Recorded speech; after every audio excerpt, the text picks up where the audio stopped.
Justin Trudeau has announced today he intends to remain on as Prime Minister. I'm going to make this video just for fun, asking, can he win the next scheduled election in October 2025? And I'm going to offer up 5 just opinions. Again, this video is totally for fun. I don't believe that they're actually going to do any of this stuff, but maybe 5 things he could do to increase his chances. Because looking at this here, Conservatives are up by 19%. I mean, that's almost a ridiculously high number. And this is like poll after poll, they're up by these kind of numbers. Right now, Conservatives have a 95% chance of winning a majority and just a 99% chance of winning overall. Those are massive numbers. Number one thing I think they can do, Justin Trudeau can do, to try to win the next election, again, drastic times, drastic measures, at least in their head, get rid of the carbon tax. You could sell it as, we're just going to get rid of it for 5 years, then revisit it, because they've campaigned so much on it. They've talked about it so much. Just being at like 180 on it overnight probably isn't going to happen, but you could say for 5 years we're putting a break on it and then we're going to reconsider it as we go. This will be very contentious from the Liberal Party. People like Stephen Guilbeault, the current like Minister of Climate Change or whatever it's called, he probably will leave. I mean, I'm not exactly sure of that, but I do think there will be like a lot of turmoil within his own party, but I think it's more popular. You've got to do something that people want. I think people in Canada, just as this poll says, 62% support ending this tax. That's number one. Number two, it relates to number one, is they've got to stop talking so much about climate change. It's absurd, actually, how much the Canadian government talks about climate change. I mean, you got to talk about economics in this country. Our price on pollution puts more money in the pockets of 8 out of 10. So they always try to sell this. They talk about it all the time, but if you watch Canada's question period, it is actually so frustrating how much the topic of climate change comes up. It's absurd. We've got to get back to talking about economics and the housing crisis, and not only just the housing crisis, growing wages, more jobs, more good jobs, more foreign investment, more domestic investment, etc. It's kind of leading again into the number 3 thing I think that he could do is there needs to be a vibe shift in the messaging of the leader of Canada and the Liberal Party in general. No more identity politics, no more hyper-focusing on things like Trudeau in his speech I'll play about, like the feminism stuff. I'll play it here now. Okay, it's okay for men to say that they're feminists in a public sense. Great. So look, you can say this if you want, but you shouldn't say this often, because it just now looks like complete virtue signaling if he keeps going on this road of, we're going to make 50% of our cabinet for sure women. I'm a feminist.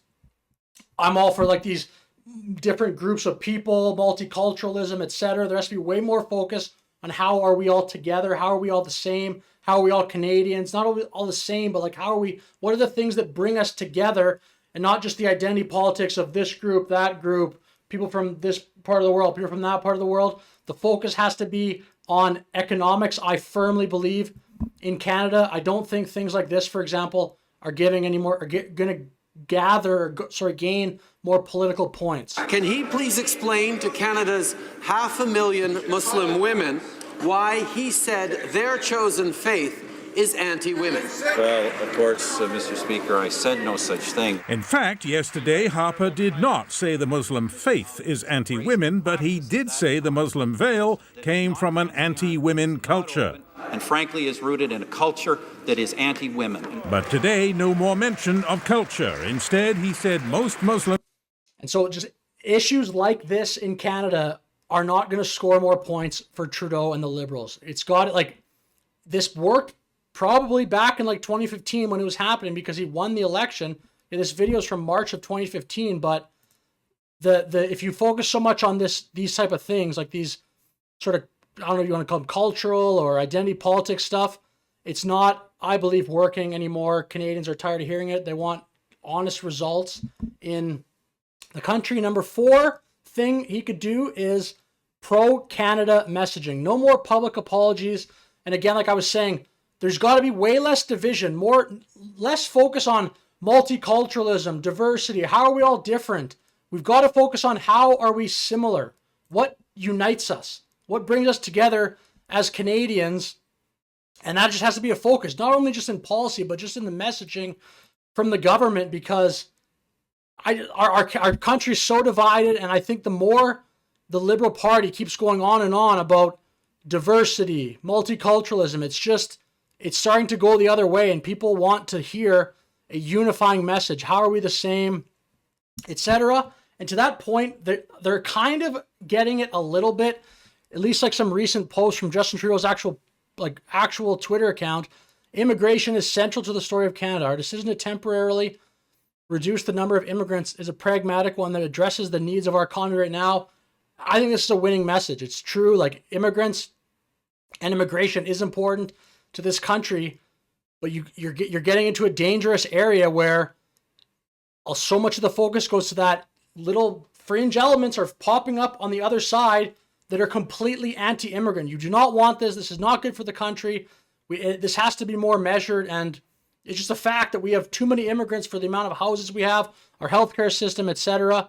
So Justin Trudeau says again, we're going to significantly reduce the number of immigrants coming to Canada for the next 2 years. This is temporary to pause our population growth and let our economy catch up.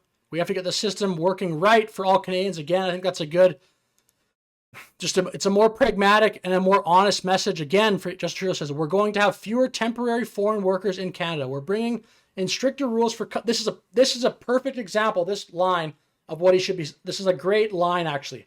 We're bringing in stricter rules for companies to prove why they can't hire Canadian workers first. That is what people want to hear. We need to, and not only just here, obviously, but policies to grow the Canadian economy for the Canadians that are here, and for, as an example, like build more homes for them, make the housing market more affordable because it's totally cooked, as I'll show here. I mean, actually, I'll show it in a second because this kind of leads into the next point I want to make. But basically, so far we have scrap the carbon tax, stop talking so much about climate change, a vibe shift from away from just a lot of it sounds like pandering and like feminism and all this stuff, which is all fine in theory. It's just that's too much. I don't think he's scoring any more points from talking about identity politics, stuff like that. Number 4, more pro-Canada messaging, as I said. And this will lead into the next part, which is he's going to have to get, I don't know, maybe another cabinet change, maybe appoint some people with like strong managerial experience. Something has to change, or just part of this could just be luck. Maybe the global economy heats up more and Canada benefits from that. But the economic situation in Canada is awful right now. If this doesn't change, all those other things I said he could try to do. Essentially, a lot of that is kind of becoming more like Pierre Poilievre without actually becoming like him. Like for the Liberal point of view, they could kind of get closer to Poilievre on some of these issues, but still say, oh, Poilievre would cut dental program, or he would cut maybe like part of our child tax credit. I think those are things as a Liberal left-wing government you still probably should run on from their point of view. So you could say, okay, like, it could be sold as like, oh, we're coming a little bit closer to Poilievre, but we still believe in like these government, like more dental programs, more pharmacy programs for Canadians, stuff like that. But the housing crisis is absurd, $670K for a house. And you can see from this chart over here, all the provinces, it's not just BC and Ontario that have problems anymore. Like this is coming +12 Saskatchewan, +13 New Brunswick, +9 Nova Scotia, +9 Alberta. So the housing crisis is truly all over the country now. And again, to this point about positive economic news, look at this chart here comparing Canadian provinces to US states. Canada is just consistently slipping further and further behind America. Like look at all these American states, then the first one, Alberta, bunch more from America, Saskatchewan, bunch more from America, Newfoundland, Labrador, bunch more. British Columbia here, Ontario, and Quebec, 48, 51, 55 when you're comparing all the states to all the provinces. That represents almost 3/4 of the country, and we're way behind the majority of American states. So Canada is just objectively much poorer than America. We actually have more expensive homes, and we earn way less money. Again, like 48, 51, 55, that represents most of Canada, economically doing way worse off than America. So I think perhaps if you can get this next year homes to at least on a trend level start to come down and some economic news positive, you could maybe sell that as, okay, things are getting better. But to be honest, I don't see that actually happening. It'll be so tough for that to do. You'll need just a lot of good economic news actually to convince Canadians that things have actually turned around. I still firmly believe that Poilievre will win the next election, but I just wanted to make this video as kind of a fun thought experiment, asking the question, are there things Justin Trudeau can do to have any chance of winning in the next election? So with that said, I'll finish the video here. Let me know your thoughts in the comments. Thanks for watching. Have a great day.